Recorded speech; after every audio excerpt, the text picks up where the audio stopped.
Sunday Night Football features the Philadelphia Eagles at the Dallas Cowboys. As of this recording, we are sitting 3.5 in favor of the Cowboys, though it is a cheap 3.5. 51.5 to 52 is your total. Steven, we've seen version 1 of this game. We know it could have gone either way. It was a very tightly contested game. And here we have the Cowboys coming home. That being said, other side of a field goal seems like a tall task. What say you? It would certainly be a buy low spot for the Eagles numerically here, but I'm a little gun shy because, at least in terms of the matchup and the rest advantages that Dallas has here, the latest in a long list of tough games for the Eagles here in a row, plus another rest advantage for their opponent with the Cowboys having played on Thursday the week before. The Eagles' defense against the pass has been miserable. They are outside the top 20 in advanced metrics, and Dak has been on fire. So I think Dallas Goedert coming back for the Eagles is a big deal, so you don't have to throw to the shell of Julio Jones and Zacchaeus as much as they have been anymore if Goddard is back. I don't have a strong opinion just if you're coming in without any other interest in betting this game. What I will tell you is that I am holding a Dak MVP ticket at 40-1. And because of that, I did bet Eagles plus 3.5 because it basically becomes a middle for me in some ways. If the Eagles win, then I think that's a big dent into Dak Prescott's candidacy. If the Eagles lose, but lose by a field goal, I cash that bet. And my Dak 40-1 ticket is still very much alive. And if the Cowboys win by more than 3, then I don't care that I lost my side bet on Eagles plus 3.5 because I have this fat 40-1 ticket that probably is looking even better because they will have beaten the Eagles by more than 3. And the other note I'll mention is, like, in recent weeks, I've said that I think Dak probably has to win the division to win MVP. I'm not sure I believe that anymore because I said that based on recent results and what we've seen from MVPs. But when Peter King comes out and says that he doesn't need the Cowboys to win the division for him to vote on Dak to win MVP, that makes me pay attention and makes me think that there are maybe some more avenues for this ticket to get home in future weeks here. I haven't done anything with Purdy. I'm waiting on that. I still think he has to be the 1 seed. And if it winds up him versus Dak, I still am skeptical that people are going to pick Purdy over Dak if he's putting up the numbers that he is with the Cowboys. And the last thing I'll note is that there's still a situation here where the Cowboys take a couple more losses with how tough their schedule is. If the Eagles lose, then Hurts' candidacy gets worse. Purdy, I'm not sure is the universal MVP candidate for his team with the media. There's still been some Christian McCaffrey love. So I don't think that Tyreek Hill is completely dead to win this award. So that is the one small hedge I put, just doing round numbers here. Like, let's say you have the potential to win $1,000 on Dak Prescott to win MVP.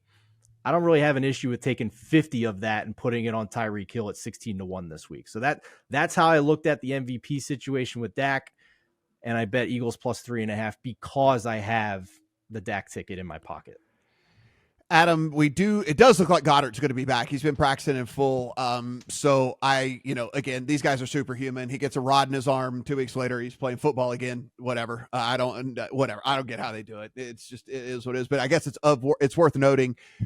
The Cowboys are 23rd in the NFL versus tight ends. We know that Goddard, when healthy, and again, this wasn't a lower body injury, so running routes and whatever you would think should be the same. It was an arm injury. When healthy, Goddard certainly one of the better tight ends in all the NFL.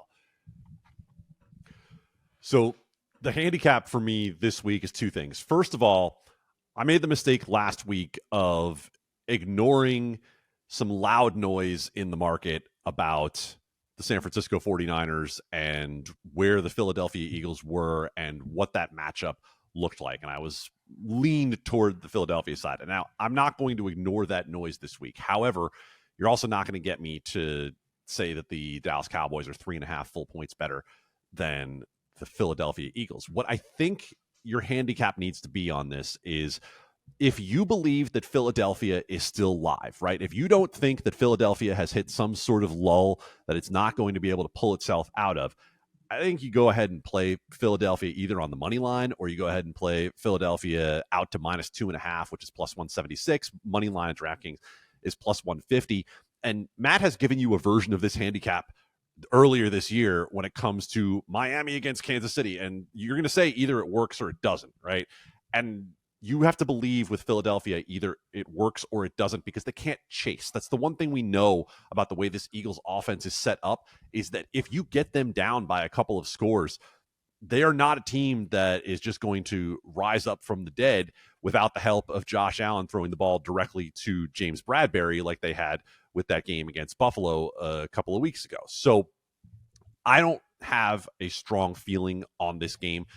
I would, if I were going to play a Philadelphia alt just based on the value and the fact that I've had this team power rated better than Dallas for most of the year. Yeah, so I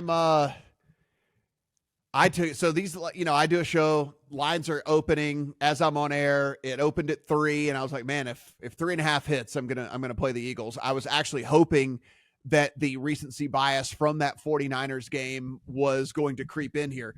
You guys know my opinion on the game last week. I'm a huge Eagles guy, and I said they were not going to win that game. I was very, very adamant that the 49ers were going to win that game and win that game handily, given all the things that we knew heading into that one. I think this is a massive overreaction to move this all the way to the other side of a field goal. If you look at this Dallas defense, where I'm wondering if they're not bad. This is not what I'm saying. I'm saying I wonder if we have overvalued this defense, because if you go and you look, and like any team with a pulse has been able to put up points against this defense, right? I mean, it's just like the teams that are dead are the teams that can't score. The Giants, the Jets, the Patriots, the Giants again, the Panthers, the Commanders, like all these teams that like didn't score and have all these, but who did score? The Seahawks scored. The Eagles scored when they played the Eagles. The Rams scored. The 49ers thumped them with 42 points. Like I'm just not willing to buy in that this Eagles team can't score points against this Cowboys defense. And if that's the case, the other side of a field goal to me is an overreaction to a very horrible place in the schedule for the Eagles last week, in which the outcome, in my opinion, was not obvious, but certainly something I saw coming. And so I don't get it, guys. Eagles offense is still good. Yeah, the defense has some stuff to be worked out. But again, I think so does Dallas's. I truly believe that. I think so does Dallas's. So other side of a field goal to me, too much in this one. I played the 3.5. I feel comfortable with the 3.5. I still have the Eagles power rated second. And if that's the case, then I have to take 3.5 in this. Like I have to take the other side of a field goal. Yeah. And I'm right there with you that I still have Philadelphia power rated second. I mean, my rating on this game is basically a pick when you factor in a home field. Mm-hmm. And so that to me is where I landed, where I did. I want to go back to the, I guess it's kind of the audio version of that Sunny in Philadelphia meme where the guy's going crazy and you got all the conspiracy lines pointing all over the chart with what Steven was talking about with MVP a few minutes ago, because there was a lot in there. The one thing I would say is, first of all, I was wrong. I need to say that from the start. I was wrong about Dak's MVP candidacy not being alive anymore. That being said, I definitely want in on Purdy sooner than later, and I wanted it in last week on Purdy at 13 when he was still sitting there for MVP at 13, if I'm holding Dak at some sort of larger number. Because if you think Philadelphia falls off a cliff here, then you think San Francisco is probably going to end up with the number 1 seed. Their schedule coming in is a lot better than Dallas's is, and I think the noise is going to get really, really loud for Brock Purdy to have a serious MVP candidacy if the 49ers end up looking the way they've looked over the last few weeks for the rest of the season. And so, do I think he's necessarily going to win? I don't know. But at the prices it still is right now, it shouldn't be for Brock Purdy. Guys, let's end it on this because we didn't touch on this, but it's the biggest total we've seen in quite a while, right? 52 points in this one. Adam, look, 27-24, 31-20, like all these are all 51s, right? We're sitting at 52. I'm not saying it can't get to 53. it's a lot of points. It's a lot of points in today's NFL, and I do wonder if the Eagles are able to get up in this game if they don't just try to take the air out of the ball and run. I think if I had to play it, I'd play the under, but I can also see a path for the over as well. What do you see from a 52 total? So, Matt, I actually kind of anticipated this question coming from you on the pod at some point. And so I went back over my last month of totals and realized that over the last month, back to week 9, I have lost a grand total of 1 under bet. 1. And I still could not find a way to get in front of the train that is moving out toward 52 right now. Now, because of the fact that 51 is that key number, I might still eventually end up on under. I'm going to say if you like under, however, wait. It's a Sunday night game. It's an island game with two very public teams. You're not going to have under steam throughout the day unless something comes in early on Sunday. Unless limits go up and someone comes in hard early on it on Sunday, this isn't going down. Steven, any thoughts on the total real quick? Adam, can you just clarify you got in front of the train to bet the over? No. I'm saying I can't, all I have done for the last 3 weeks is poke and prod every high total for a way to bet under. Yeah. This was the one that I couldn't quite get there yet, right? Because of the way these offenses are playing and because of what we saw out of Dallas's defense last week, I just cannot get there quite yet on playing that under, although at 52, you're sure as hell not finding me on the over. Yeah, I think it would have to be a live over for me just with what we've seen. And, the Eagles can run the ball in this game, at least on paper. And that should shorten the game a little bit. So Eagles weren't great in the red zone last week against the 49ers. Cowboys are supercharged on offense. I don't know what this Mike McCarthy appendectomy means for this game, if anything.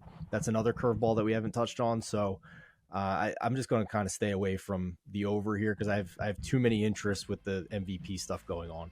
You know what it means, Steven? It means the most painful thing involving Mike McCarthy this week will not be his decision-making.